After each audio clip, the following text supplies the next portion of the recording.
Register marriage കഴിഞ്ഞ സമയത്ത് ഞങ്ങൾ കൊല്ലത്തായിരുന്നു. അപ്പോൾ വെളുപ്പിനെ ഞാൻ ഇങ്ങനെ ഒരു സംഭവം കണ്ട് സ്വപ്നം. അത് ഞാൻ സുചേട്ടനോടും പറഞ്ഞു, എൻ്റെ വീട്ടുകാരോടും പറഞ്ഞു.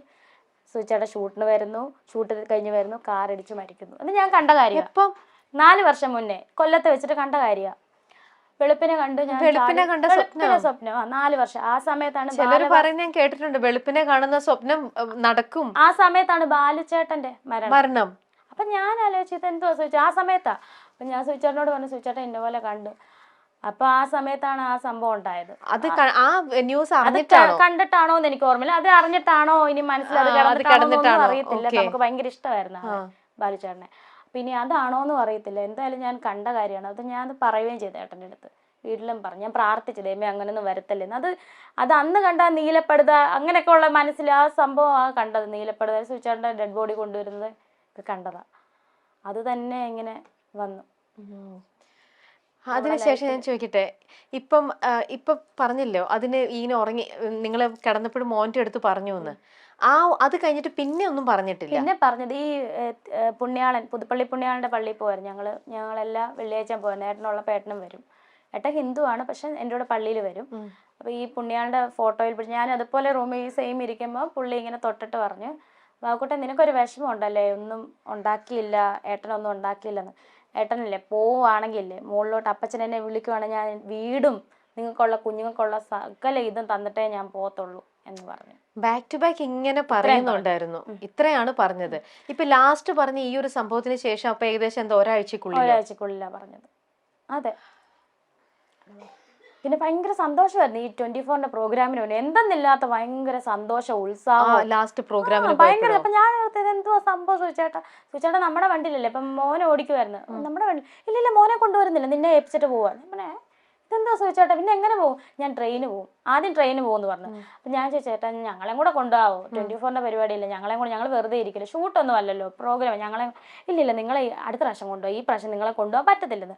എന്നിട്ട് എന്നോട് ഒരു ട്രെയിനല്ല, അതിൻ്റെ തലേന്നാണ് വന്ന്, ട്രെയിനല്ല പോകുന്നത്, അടിമാലി അളിയൻ്റെ ഒക്കെ കൂടെ അങ്ങനെ വിളിക്കുന്ന ബിനു ചേട്ടനെ. അപ്പം അങ്ങോട്ട് പോയപ്പോഴും കോൾ ചെയ്ത് സംസാരിക്കുകയും ഒക്കെ ചെയ്ത്. ഞാൻ ഇത്തവണ ഒരു 6 മാസത്തിനായി എനിക്ക് വീട് പണിയണം, കുറച്ച് പ്രോഗ്രാമൊക്കെ ചെയ്ത് ഒരു 6 മാസം അതിനുള്ളിൽ ഞാൻ വീട് പണി, വീടിന് തറക്കല്ലിടും എന്നൊക്കെ എന്നോട് പറഞ്ഞു തലേന്ന്. എനിക്കതൊക്കെ ഒരു സുധിച്ചേട്ടൻ പറഞ്ഞ കാര്യങ്ങളാണ് അതൊക്കെ. ഭയങ്കരമായിട്ടും ഇങ്ങനെ ഈ 4:30 വിളിക്കാത്തതില് ഒന്ന് വിളിച്ചു നോക്കാമായിരുന്നു എന്ന് ഓർത്ത് രേണുവിന്റെ കുറ്റബോധം തോന്നുന്നില്ല. കാരണം ഒന്ന് വിളിക്കാമായിരുന്നില്ലേ?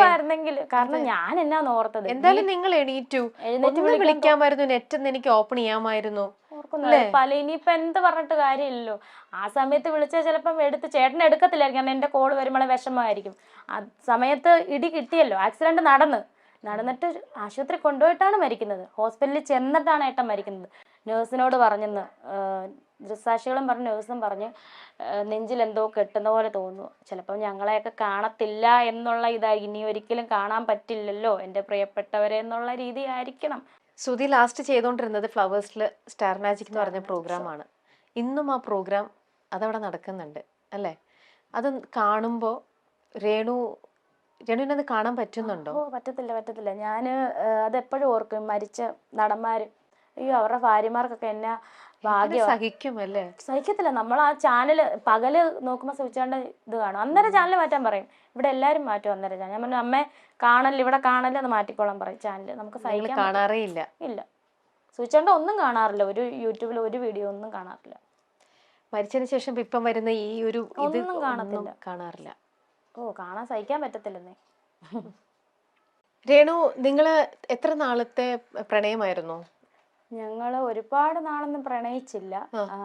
ഏട്ടനെ പരിചയപ്പെടുത്തുന്നത് നമ്മുടെ സുബീഷ് ഗിന്നസ് എന്ന് പറഞ്ഞ പഴയ ടമാർ പടാന്റെ സ്ക്രിപ്റ്റ് റൈറ്റർ, ഏഷ്യാനെറ്റിലൊക്കെ ഉണ്ടെന്ന് തോന്നുന്നു ചേട്ടൻ, സുബീഷ് ഗിന്നസ്. ചേട്ടൻ എൻ്റെ ഫ്രണ്ടായിരുന്നു. അപ്പം ഞാനിങ്ങനെ സുധിച്ചേട്ടനെ ഭയങ്കര ഇഷ്ടമായിരുന്നു, ആരാധനയായിരുന്നു. കാരണം ജഗദീഷ് ചേട്ടനെ ഭയങ്കര ഇഷ്ടമായിരുന്നു പണ്ട്. അപ്പം ജഗദീഷ് ചേട്ടൻ്റെ ഫിഗറുമായിട്ട് സുധിച്ചേട്ടൻ സാമ്യം ചെയ്യുകയും ചെയ്യും ആ വേഷമൊക്കെ. അങ്ങനെ ഇഷ്ടപ്പെട്ട് പിന്നെ ഈ സ്കിറ്റിലൊക്കെ കണ്ട്, അന്നൊന്നും വലിയ സിനിമയിലൊന്നും ഇല്ലായിരുന്നു ഏട്ടൻ. സ്കിറ്റൊക്കെ കണ്ടിട്ട് എനിക്ക് ഭയങ്കര ഇഷ്ടമായിരുന്നു. ആളുടെ മുഖം, സുചേട്ടൻ്റെ മുഖം എനിക്ക് ഭയങ്കര ഇഷ്ടമായിരുന്നു. മുഖത്തിനോടും ആളിനോടും ഒരു ഇഷ്ടം തോന്നുന്നില്ല, അങ്ങനെ ഒരു ഫാന്റസി പോലെ ഒരു മുഖത്തിന്റെ, നമ്മുടെ മനസ്സിലുള്ള ഒരാളുടെ മുഖം അങ്ങനെ ഇഷ്ടപ്പെട്ടു. അപ്പൊ എനിക്കറിയില്ലായിരുന്നു ഏട്ടന്റെ ഫാമിലി ഇഷ്യൂസ് ഒന്നും, എനിക്കൊന്നും അറിയില്ലായിരുന്നു. കല്യാണം കഴിച്ചതൊന്നും ഒന്നും അറിയത്തില്ലായിരുന്നു. ഈ സുബീഷ് ചേട്ടൻ എനിക്ക് നമ്പർ തന്ന് നമ്പർ എന്നിട്ട് ഹായ് അയച്ചിട്ടും ഒരു റിപ്ലൈ ഇല്ലേ. ഇതെന്താ റിപ്ലൈ പോലും തരുന്നില്ലോ, ഒത്തിരി ദിവസം കഴിഞ്ഞിട്ട് പോലും റിപ്ലൈ ഇല്ല. അപ്പോൾ ആൾക്ക് എന്നെ കല്യാണം കഴിഞ്ഞപ്പോഴാണ് മനസ്സിലായത് ആള് വാട്സപ്പ് ഒന്നും ചെക്ക് ചെയ്യാറില്ല. കുറേ മെസ്സേജ് വന്നാലും മൈൻഡ് ചെയ്യാറില്ല ആള്. ഫോണൊന്നും അങ്ങനെ യൂസ് ചെയ്യാറില്ല ചുമ്മാ ഇങ്ങനെ എന്തെങ്കിലും കണ്ട് സിനിമ കണ്ട് അങ്ങ് തീർക്കുക, ഓ അല്ലാതെ ഫോൺ യൂസ് ചെയ്ത സമയം തീർക്കാറില്ല അങ്ങനെ. അപ്പം ഒരു കുറച്ച് ദിവസം കൂടെ കഴിഞ്ഞപ്പോൾ എനിക്കൊരു മെസ്സേജ്, ഇതാരാന്ന് ചോദിച്ചു. അപ്പം ഞാൻ പറഞ്ഞു ഇങ്ങനെ സുബീഷേട്ടൻ്റെ ഫ്രണ്ടാണ്, സുചേട്ടനെ ഒന്ന് പരിചയപ്പെടാൻ വേണ്ടിയിട്ട് വിളിച്ചാൽ. അപ്പൊ ഇങ്ങോട്ട് ആ മെസ്സേജ് കണ്ടപ്പോ രേണുവിന് ഭയങ്കര സന്തോഷമായിട്ടാണ്